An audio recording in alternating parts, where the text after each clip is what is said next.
All right, guys, so continuing our glycolysis video, we are now on to what happens with those two molecules of pyruvate.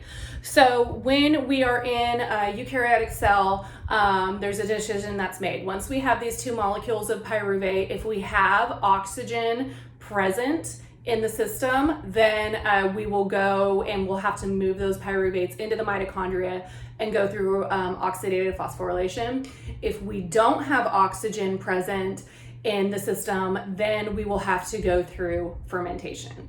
And you might think, well, I remember reading fermentation, you don't get as much ATP as you do when you run the electron transport chain. So why would we even do fermentation? Why don't we just hang on to the pyruvate and wait around until we have some oxygen so we get more ATP? So we're gonna discuss that.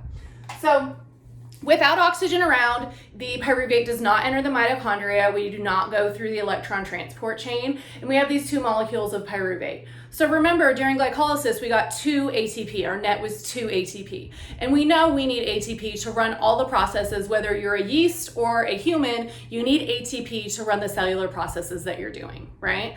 So if you have pyruvate in your system and you need more ATP, and there's no oxygen around, your only option is fermentation.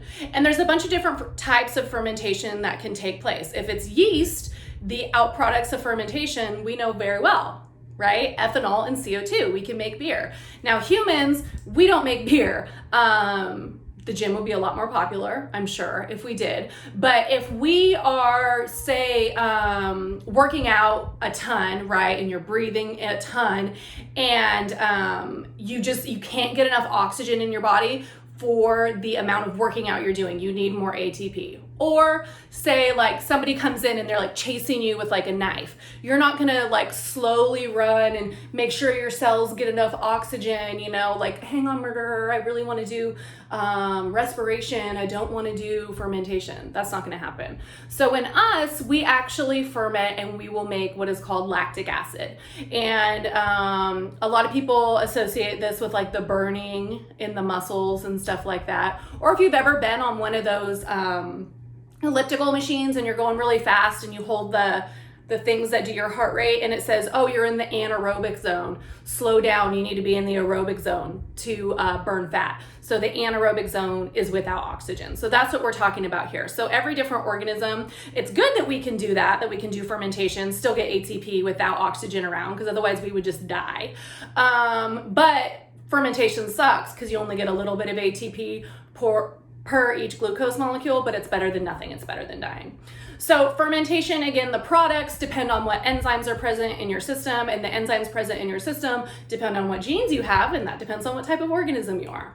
So when we don't have oxygen around, what happens is this pyruvate molecule will then be converted into a product, okay? So this could be CO2 and ethanol. This could be lactic acid. It just depends on the organism. What happens when it is converted, so for each molecule of pyruvate, you use an NADH and get out an NAD+. This is important. Okay, this is the reason we do fermentation. Because if you remember from the glycolysis video, before we got that payout of 4 ATP, we had to convert 2 NAD pluses into NADHs. Now your NADHs normally take those electrons over to the electron transport chain, dump them off, and come back as NAD pluses so you can continue glycolysis. However, if you're not running your electron transport chain, all your NAD pluses are tied up as NADHs, and they can't just like throw their electrons off anywhere. So what we do is fermentation to recreate the NAD plus so it can go back over to glycolysis and at least get us 2 ATPs. Although it's not efficient, it's better than dying. All right, so whenever fermentation takes place, it's really just to recreate that NAD plus. All right, With oxygen, we have a little bit different of a story. So what we're going to do here is we want to end up going to the electron transport chain. However, this form, pyruvate, we need to modify that a little before we can enter the citric acid cycle and move on to the electron transport chain. So what happens is it's something called the prep step. Now, you may see this grouped in with the citric acid cycle. You may see it grouped in with glycolysis. It depends on whoever's writing the book or the image or whatever they want to do. But I like to include it as a different step just so you recognize, okay, this is different. So what happens here is we would have our 3-carbon molecule. Remember, this is going to happen twice per glucose because each glucose is going to give us 2 pyruvates. I'm just going to draw it going through the cycle one time. So we end up with this, the 3-carbon molecule, the pyruvate, and we strip off one of those carbons and it leaves as CO2. So carbon dioxide, right? We breathe out carbon dioxide. Whenever we get a CO2 in cellular respiration, just remember we also get an NADH.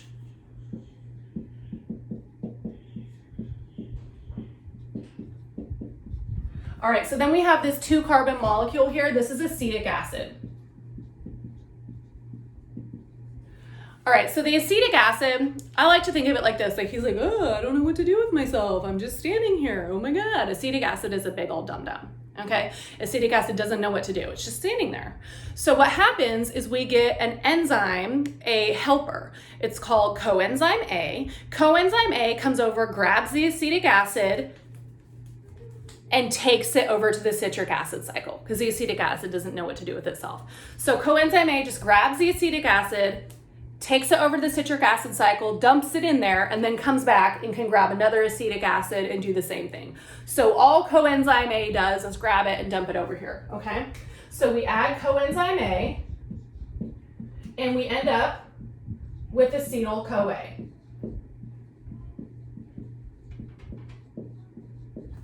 Okay, and here's acetyl-CoA. And as I said, this goes over to the citric acid cycle and it dumps the acetic acid into the citric acid cycle, and the coenzyme A goes back over here so he can help someone else. So that's our prep step. So what we've done is we've taken our, and remember there would be 2 of these per glucose. We've taken our pyruvate, we've stripped off a CO2. Every time we strip off a CO2, we get an NADH.